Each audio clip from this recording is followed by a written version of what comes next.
इन कानूनों में काला क्या है? पहला काला तो यह है कि यह संविधान विरोधी कानून है। जब हमारे संविधान निर्माताओं ने लंबी बहस के बाद यह पाया कि खेती राज्य का विषय होगा, तो उन्होंने कुछ सोच समझ के फैसला लिया होगा। इस देश में मौसम की विविधता है, इस देश में अलग अलग तरीके से बारिश की और ठंडक की आवृत्ति आती है, प्रवृत्ति होती है। इस देश में अलग अलग तरीके की फसलें पैदा होती हैं। इसलिए देश के संविधान निर्माताओं ने यह तय किया कि भाई हमें खेती के मामले में किस तरीके की नीति बनानी है, यह फैसला राज्य सरकारों पर छोड़ देना चाहिए। मैं एक उदाहरण दे रहा हूं आपको। केरल नाम का जो राज्य है, वहां पर 80% से ज्यादा खेती जो होती है वो खेती मसालों की होती है, जड़ी बूटियों की होती है, और उनकी अंतर्राष्ट्रीय मार्केट है, कॉफी की होती है। हमारी जो परंपरागत खेती है, जो हम चना पैदा करते हैं, दाल पैदा करते हैं, गेहूं पैदा करते हैं, धान पैदा करते हैं, इस तरीके की खेती नहीं होती है। वहां पर हर्ब्स की, जड़ी बूटियों की या मसालों की खेती होती है। उनके लिए एक जैसा कानून किस तरीके से बन सकता है? हिमाचल प्रदेश में सेब की खेती होती है, अब कुछ नई और फसल आ गई है जिसको कैश क्रॉप कहते हैं। आप उसके लिए वो कानून कैसे बना सकते हैं जो कानून धान या गेहूं या दाल पैदा करने वाले इलाके के लिए हो? इसलिए संविधान निर्माताओं ने तय किया था कि खेती के मामले में प्रदेशों की सरकारें इसका फैसला लेंगी। इसमें पहला काला तो ये है कि एक तिकड़म और धोखाधड़ी की गई है देश के संविधान के साथ और देश की पार्लियामेंट्री डेमोक्रेसी के साथ और देश का जो फेडरल स्ट्रक्चर है, देश का जो संघीय ढांचा है, वो संघीय ढांचे के खिलाफ कि केरल के लिए भी, तमिलनाडु के लिए भी, कश्मीर के लिए भी और हिमाचल के लिए भी अब खेती कैसी होगी और खेती के कानून क्या होंगे, ये दिल्ली की सरकार तय करेगी। अव्यावहारिक है, असंवैधानिक है, गैर कानूनी है। पहला काला तो ये है। दूसरा काला इसमें यह है कि जो उपलब्धियां थी, जो किसानों ने अपने आंदोलनों के जरिए हासिल की थी खेती को बचाने के लिए, किसान के जीवन को बचाने के लिए, उसको इसने समाप्त कर दिया। उदाहरण के लिए न्यूनतम समर्थन मूल्य। मोदी जी कहते हैं एमएसपी खत्म नहीं होगा।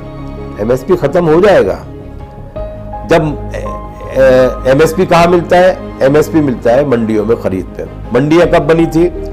मंडियां बनी थी 1960 में। मंडियां क्यों बनाई गई थी? क्योंकि मंडियां बनाने के पहले अनाज की खरीदारी का काम आड़तियों के हाथ में था, बड़े सूदखोरों के हाथ में था। गांव में उनका राज चलता था। गांव में एक जमींदार होता था और एक होता था साहूकार। वो साहूकार किस तरीके से कर्जा दिया करता था और किस तरीके से जिसने एक बार कर्जा ले लिया वो कभी उस कर्जे के फंदे में से बाहर नहीं निकल पाता था, उसकी फसल डूब जाया करती थी। वो कहानियां इस देश की जनता ने देखी थी, वो त्रासदी इस देश की जनता ने भुगती थी और उसका नतीजा ये निकलता था कि जाहिर सी बात है जब खेती छिन जाएगी, जब कर्ज की ब्याज चुकाने में पूरी आमदनी चली जाएगी, तो बाजार में खरीदारी करने के लिए क्या जाएगा? वो तो बाजार का भी संकुचन हो रहा था, बाजार भी ठहरा हुआ था, तो देश के बाजार के उद्योग धंधों के विकास के लिए भी जरूरी था। 1960 में ये कानून लाया गया कि जो भी खरीद होगी वो मंडियों के जरिए होगी, मंडियों की देखरेख में होगी, ताकि इस तरीके की साहूकाराना लूट और औने पौने भाव पर खरीदने वाला काम नहीं हो। ये एक वास्तविक परिस्थिति की उपज था, ये एक वास्तविक संकट को दूर करने की कोशिश थी। इससे देश की जनता को निजात मिली। ठीक है, मंडियों को जिस तरीके से अच्छी तरीके से काम करना चाहिए उस अच्छी तरीके से काम नहीं किया उन्होंने, तो सुधार किया जाना चाहिए। हमारे देश के 90% थाने ऐसे हैं जो जिम्मेदारी के साथ उन्हें काम करना चाहिए वो नहीं करते हैं, तो क्या थाने बंद कर दिए जाए और पूरे देश को कुछ गुंडों, कुछ लठैतों, कुछ मस्तानों के हाथ में छोड़ दिया जाए? थानों को ठीक किया जाना चाहिए। उसी तरीके से मंडियों को ठीक किया जाना चाहिए, लेकिन वो मंडियों को खत्म कर रहे हैं, जिसकी वजह से दोबारा किसान पहले साहूकारों के फंदे में फंसता था, अब इन बड़ी कॉर्पोरेट कंपनियों के एजेंट्स और कॉर्पोरेट कंपनियों के कर्ज के फंदे में फंसेगा और उसके बाद वो जमीन उनसे चली जाएगी। सरकार ये कहती है कि इस कानून में कहीं नहीं लिखा कि किसान की जमीन की कुर्की की जा सकती है, कहीं नहीं लिखा जाता ये बात है। लेकिन वास्तव में क्या होता है? वास्तव में ये होता है कि जिस ठेका खेती को ये लाने की कोशिश कर रहे हैं, उस ठेका खेती में खाद भी वही देंगे अपनी रेट पर, बीज भी वही देंगे अपनी रेट पर, जो फर्टिलाइजर्स है, जो कीटनाशक और औषधियां हैं, वो भी वही लोग देंगे अपनी रेट पर। उसके बाद जब फसल पैदा करेगा किसान और वो फसल बाई द वे बर्बाद हो जाती है, तो उस फसल को खरीदने के लिए वो लोग नहीं आएंगे, बल्कि वो वही फसल खरीदेंगे जो उनके द्वारा तय किए गए पैमाने के आधार पर सही साबित होती है। 90% मामलों में क्या होगा, गुजरात में क्या हुआ, पंजाब में क्या हुआ, 90% मामलों में ये होगा कि किसान नहीं, वो जो फसल पैदा करेगा उस फसल के बड़े हिस्से को वो कॉर्पोरेट कंपनियां नहीं खरीदेंगी और किसान पे कर्जा चढ़ जाएगा, खाद का और बीज का और कीटनाशक का। और वो कर्जा भी बिना ब्याज के तो नहीं होगा, वो कर्जा जब चढ़ जाएगा और वो कर्जा लाखों रुपए में होगा, वो जब सूद के साथ बढ़ता जाएगा तो वो उसकी वसूली कंपनी कैसे करेंगे?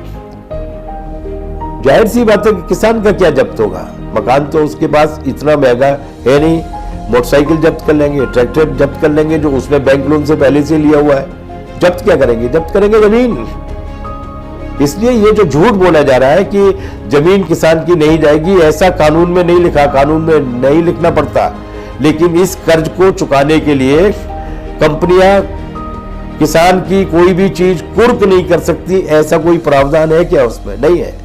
किसी भी कर्ज का लॉजिकल कंक्लूजन ये होता है, बैंकें भी यही करती है, सरकार भी यही करती है, कंपनियां भी यही करेंगे। और अगर इनकी समझ में अब भी नहीं आ रहा तो ब्राजील देख लेना। ब्राजील में पिछले 30-40 साल से ठेका खेती चल रही थी और अभी सुप्रीम कोर्ट के जजों की संविधान पीठ ने, 5 जजों की बेंच ने वहां की पार्लियामेंट से ये निवेदन किया है कि हमारे कोर्ट्स में जितने भी मुकदमे चल रहे हैं कॉर्पोरेट कंपनियों के, उनके कर्ज के फंदे में फंसे हुए किसानों की जमीन जब्त करने के लिए उनका अगर वर्तमान कानूनों के हिसाब से हम फैसला करेंगे तो इन किसानों की जमीन जब्त होकर कंपनियों के हाथ में पहुंच जाएगी। और सुप्रीम कोर्ट की उस संविधान पीठ ने ये कहा है ब्राजील में सरकार से कि अगर ऐसा हो गया तो ब्राजील नाम का देश, जिसकी भूगोल बहुत बड़ा है, भारत की तुलना में बहुत बड़ा भूगोल है, उस देश की आधी से ज्यादा जमीनें कॉर्पोरेट कंपनियों के कब्जे में पहुंच जाएगी। तो जहां ये नियम लागू हुए वहां की हालत क्या हुई है वो तो देख लीजिए। तो ये दूसरे काला ये है कि इसमें किसान को कर्ज के फंदे में फंसाकर उसकी जमीन पर कॉर्पोरेट कंपनियों का कब्जा कराया जाएगा, यही है ठेका खेती का कानून। तीसरा सवाल ये होगा कि हमने बड़ी मुश्किल से ये डेवलप किया था, सन 1955 में ये कानून बना था, जिसमें ये कहा गया था कि आवश्यक वस्तुओं के एक खास किस्म के एक खास मात्रा से ज्यादा भंडार नहीं किया जा सकता। 1955 में ये कानून बना था। उस कानून की वजह क्या थी? उस कानून की वजह यह थी कि द्वितीय विश्व युद्ध के दौरान इस देश में खाने पीने की चीजों की जबरदस्त कालाबाजारी हुई थी और उसके बाद भी देखा हमने कि इस कानून के बनने के बाद भी जमाखोरी और कालाबाजारी की हालत यहां तक पहुंच गई थी कि इस देश के प्रधानमंत्री को, जो कम से कम सख्त शब्दों का इस्तेमाल किया करते थे, पंडित जवाहरलाल नेहरू जी को, उनको अपने भाषण में ये कहना पड़ा था कि जितने भी जमाखोरी है, जितनी भी कालाबाजारी है, इन सबको बिजली के खंभे पर सार्वजनिक रूप से लटका के फांसी दे देनी चाहिए, क्योंकि वो जनता के जीवन को छिन्न भिन्न कर देते थे। गेहूं रोक लिया, चीनी रोक ली, मिट्टी का तेल रोक लिया, चावल रोक लिए, लोग भूखों मरेंगे। उसके लिए कानून बना था 1955 में। उस कानून को हटाकर अब आप उनको छूट दे रहे हैं कि वो लाखों टन अनाज इकट्ठा कर सकते हैं अपने गोदामों में, और एक बार चीज अगर गोदाम में पहुंच जाती है तो बाजार में वो किस कीमत पर बिकेगी, ये फैसला वही जमाखोर करता है, तभी कालाबाजारी बढ़ती है। तो इस कानून में, इन कानूनों में काला ये है कि ये कालाबाजारी को प्रोत्साहन देते हैं और लोगों की थाली के साथ खिलवाड़ करने की कोशिश करते हैं। इस कानून में एक और काला है, और वो काला ये है कि ये कानून इस बात का प्रावधान करते हैं, मतलब ये जो तीनों है, एमएसपी वाला, मतलब ये जो मंडियों को खत्म करने वाला कानून, ठेका खेती वाला कानून, और ये जो जमाखोरी वाला कानून, इनके साथ ठेका खेती के साथ एक और चीज जुड़ी है जो बहुत ही माइनर है, जिसे अभी तक लोगों ने दर्ज नहीं किया, लेकिन किसान आंदोलन ने उसको पकड़ा है। और पकड़ा यह है कि जो ठेका खेती होगी वो ठेका खेती कॉर्पोरेट कंपनियां कराएंगे, और वो ठेके पर किस माल को पैदा करवाएंगे ये वो तय करेंगे। वो कौन सा माल पैदा करवाएंगे, वो उस माल को पैदा करवाएंगी, उस उपज को पैदा करवाएंगी जो दुनिया के दूसरे देशों में एक्सपोर्ट करके उन्हें ज्यादा मुनाफा दे सकता है। इसका नतीजा क्या होने वाला है? इसका नतीजा ये होने वाला है कि खाद्यान्न सुरक्षा खतरे में पड़ जाएगी। अभी इस देश को जरूरत है गेहूं की, धान की, दाल की, गन्ने की। वो गेहूं, धान और दाल और गन्ना पैदा नहीं करवाएंगे, वो फूल पैदा करवाएंगे, क्योंकि दुनिया की मार्केट में फूल की बहुत कीमत है। इत्र पैदा करवाएंगे, ऐसे महंगे फल पैदा करवाएंगे जो दुनिया की दूसरी मार्केटों में खपाए जा सके। तो फिर खाद्यान्न सुरक्षा का क्या होगा? ये देश देख चुका है। अंग्रेजों के जमाने में ये देश इस तरीके की ठेका खेती का दूसरा रूप देख चुका है। अंग्रेजों की जो ईस्ट इंडिया कंपनी थी वो किसानों को कर्ज देती थी। कर्ज देने के बाद उनसे कहती थी कि आपको अपनी जमीन पर नील की खेती करनी है, नील की खेती करनी है, नील हम खरीदेंगे, कॉन्ट्रैक्ट करती थी। और उसके बाद ऐसी स्थिति पैदा हुई कि 2 साल तक उन्होंने कॉन्ट्रैक्ट के हिसाब से पैसे दिए, फिर उसके बाद उन्होंने नील की कीमतें बहुत कम कर दी और अंत में ये निकला नतीजा कि एक नील की खेती जिस जमीन पर होती थी वो जमीन 3 साल तक नील को पैदा करने के बाद 5 साल तक बंजर हो जाती थी। नंबर 2, किसानों को पैसा न मिल पाने की वजह से उनकी आमदनी खत्म हो गई। नतीजा क्या निकला? और ये काम कहाँ हुआ था? ये काम हुआ था बिहार में, उड़ीसा में और पश्चिम बंगाल में, जहां पर धान पैदा होता था, जहां पर दाल पैदा होती थी। नतीजा ये निकला कि धान और दाल की पैदावार एकदम घट गई और इस देश में अकाल पड़ा। अकाल में करोड़ों की संख्या में लोग मारे गए थे। तो ठेका खेती में जब खाद्यान्न सुरक्षा खतरे में आपकी पड़ जाएगी कि मतलब आप गेहूं, चावल, दाल पैदा कर सकते हैं, वो पैदा नहीं करेंगे, वो बाजार से मंगाएंगे, बाहर से मंगाएंगे। और बाहर जो उनके यहां पर अब जितने भी ये उनकी समस्या है, हमारी समस्या नहीं है कि जितने भी रईस देश हैं उन्हें नॉर्थ कहा जाता है और हम जितने भी गरीब देश हैं उनको साउथ कहा जाता है। ये जितने भी गरीब देश हैं, नॉर्थ वाले देश, उनके यहाँ मौसम ऐसा है कि 4-4, 6-6 महीने तक बर्फ पड़ी रहती है बहुत सारी, लेकिन पैसा उनकी अंटी में काफी है। उस पैसे से वो दुनिया भर के सारे सुख लेना भी चाहते हैं, लेकिन मौसम प्रतिकूल है, जलवायु साथ नहीं देती। तो वो हमें अपना, जिसको कहते हैं ना बैकयार्ड बनाना, हम अपने मकान के पिछले हिस्से में सब्जियां उगा लेते हैं और उनको खाते रहते हैं। उसी तरीके से वो हमें अपनी सब्जियों का, फलों का, फूलों का बैकयार्ड बनाना चाहते हैं कि वो जो वहां पर पैदा नहीं होता है वो यहाँ पर पैदा करेंगे, उनकी मार्केट में जाएगा और नतीजे में हम उनके गेहूं को खरीदने के लिए, उनके धान को खरीदने के लिए विवश हो जाएंगे। ये काला है, इसमें सफेद क्या है? जब किसान बर्बाद हो रहा है, जब जमीन उससे छिन रही है, जब थाली बर्बाद हो रही है, जब खाद्यान्न सुरक्षा खतरे में पड़ रही है, जब अकाल की संभावनाएं सामने आ रही हैं, तो इसमें सफेद क्या है? इसमें कुछ भी सफेद नहीं है, इसमें काला है। और सरकार इस कालेपन को इसलिए करना चाहती है कि सरकार को ये कॉरपोरेट कंपनियां देती हैं हजारों करोड़ की संख्या में दान, घूस, रिश्वत, और इससे ज्यादा बेईमान सरकार इस देश में पहले कभी नहीं आई। मैं एक उदाहरण आपको दे रहा हूं केवल कि ये 2009 का चुनाव, जब 2014 का चुनाव जब नरेंद्र मोदी जी ने लड़ा था, उसके 6-7 महीने पहले इस देश की सारी कॉरपोरेट्स की एक मीटिंग हुई थी गुजरात में, और उसमें उन्होंने कहा था कि अब हमें मोदी नाम के घोड़े पर दांव लगाना है। और उस जमाने में 2014 के चुनाव के पहले 5000 करोड़ रुपए इकट्ठे किए थे कंपनियों ने, और उसके बाद प्रोजेक्ट मोदी शुरू हुआ था। अखबारों में विज्ञापन, टेलीविजन में विज्ञापन, मोदी मोदी मोदी मोदी करके। भोपाल की आम सभा में भी 2 रेलगाड़ियां भरकर आ रही हैं गुजरात से पेड कार्यकर्ताओं की, और भोपाल में यहाँ पर सभा में जब मोदी बोलने के लिए खड़े हो रहे हैं तो वो मोदी मोदी मोदी मोदी चिल्ला रहे हैं। लग रहा है कि पूरे देश भर में उन्हीं का जलजला है। इस तरीके से मार्केटिंग करके वो उनको जिता के लाए हैं। अभी भी वही मार्केटिंग जारी है उनके पक्ष में, और जो उनके विरोध कर रहे हैं उन नीतियों का, उनके खिलाफ विश्वमन करना, ये भी उसी मार्केटिंग का हिस्सा है। तो इसमें सफेद कुछ भी नहीं है। ये सबसे बड़ी बात जो है और आखिरी बात जो मैं कहना चाहता हूं वो ये कि ये संविधान और लोकतंत्र की मूल भावना पर हमला है, और इसीलिए ये न केवल किसान को चौपट कर रहा है, न केवल नागरिक के उसके खाने पीने के अधिकार को छीन रहा है, बल्कि इस देश को एक बनाए रखने की जो एकमात्र किताब है, जिस किताब का नाम भारत का संविधान है, उस किताब को भी रद्दी की टोकरी में डालने की साजिश रच रहा है। किसान इसे कभी भी कामयाब नहीं होने देगा। अभी जो ये सरकार के साथ जो चर्चा हुआ किसानों का, उसके अंदर सरकार ने भी अपना पक्ष रखा होगा, उसके ये फायदे हैं। सरकार क्या फायदा गिना रही है? सरकार ने कोई फायदा नहीं गिनाया। चौथे दौर की वार्ता में किसान नेताओं ने उनको समझाया 2-2.5 घंटे में कि इस कानून में काला क्या है, इस कानून में खराब क्या है।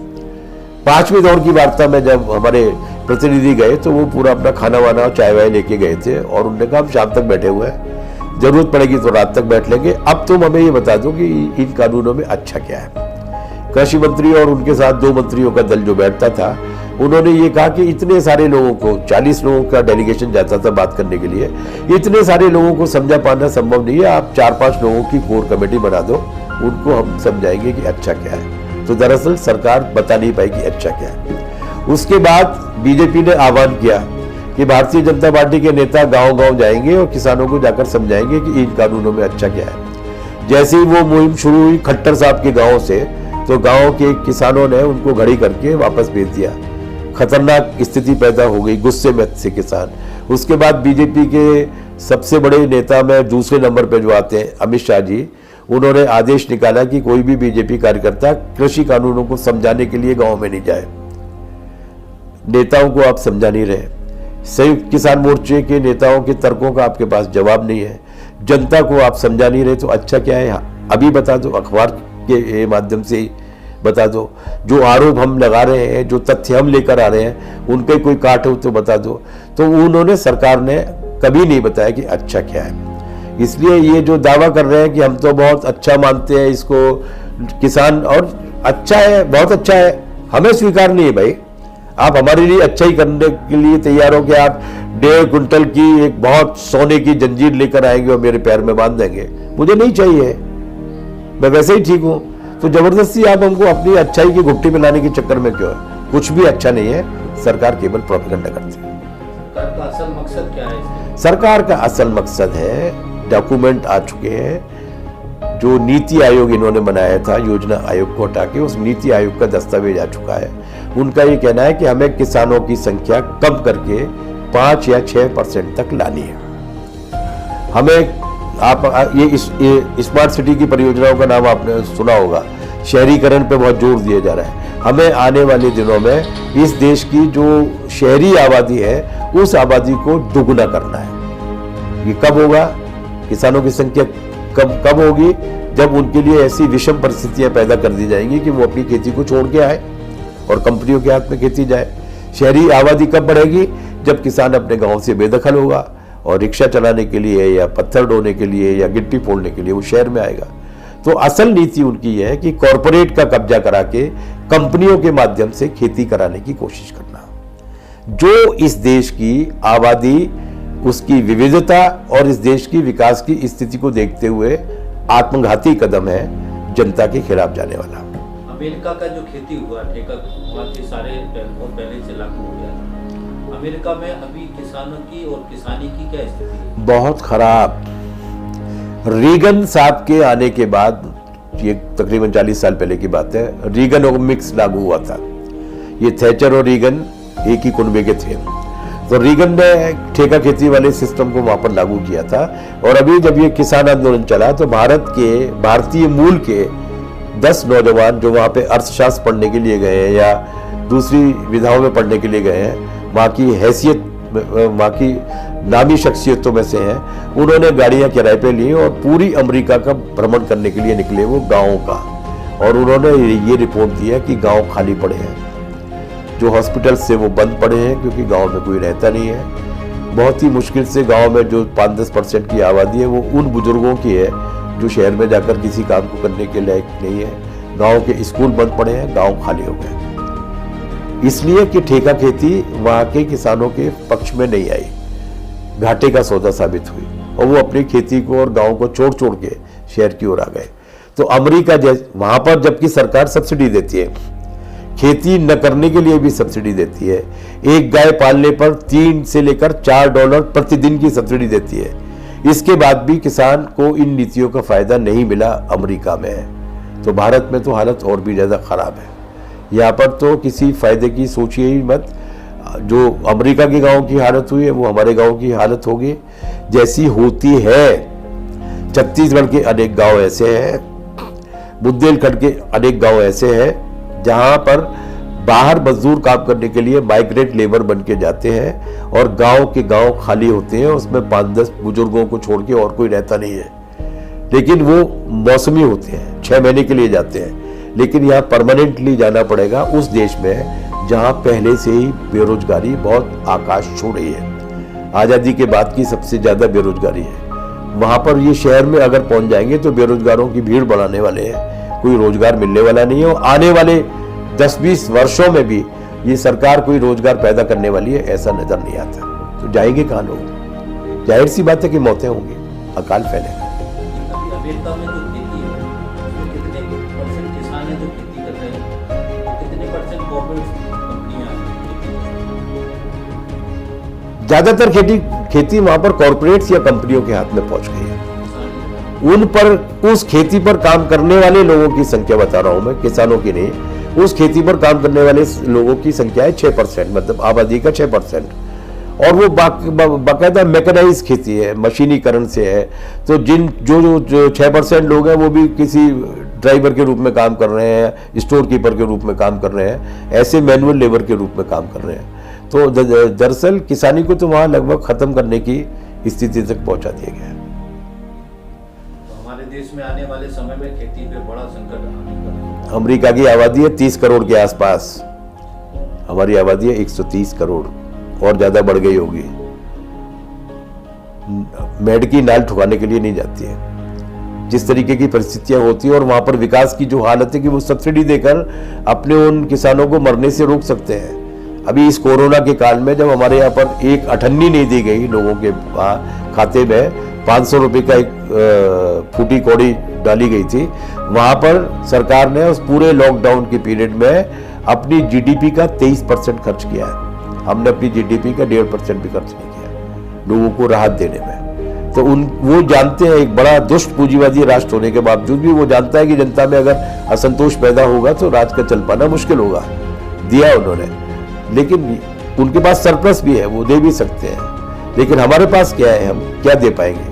हमें तो इस सिस्टम को मजबूत बनाते हुए इसी खेती को लाभकारी खेती बनाने की कोशिश करनी पड़ेगी, ऐसी नीतियां बनानी पड़ेगी और ऐसी नीतियां बन सकती हैं। सिंपल सी बात है। क्या है? स्वामीनाथन आयोग की रिपोर्ट, विकल्प है इस देश में। स्वामीनाथन आयोग की रिपोर्ट जो ये कहती है कि किसान की लागत जिन जिन चीज़ों में लगती है वो चीज़ें उपलब्ध कराने में सरकार को सब्सिडी देनी चाहिए, चाहे वो बिजली हो, चाहे वो डीजल हो, चाहे वो ट्रैक्टर्स हो, चाहे वो खाद हो, चाहे वो बीज हो। और वो जो फसल पैदा करता है उस फसल की कीमत इस हिसाब से तय की जानी चाहिए जिसमें जो लागत आई है उसकी दोनों लागत, मैनुअल लागत और जो उसकी शरीर की या परिवार की जो मजदूरी है वो जोड़ी जानी चाहिए, और ये जो कच्चा माल उसने लगाया है वो जोड़ना चाहिए।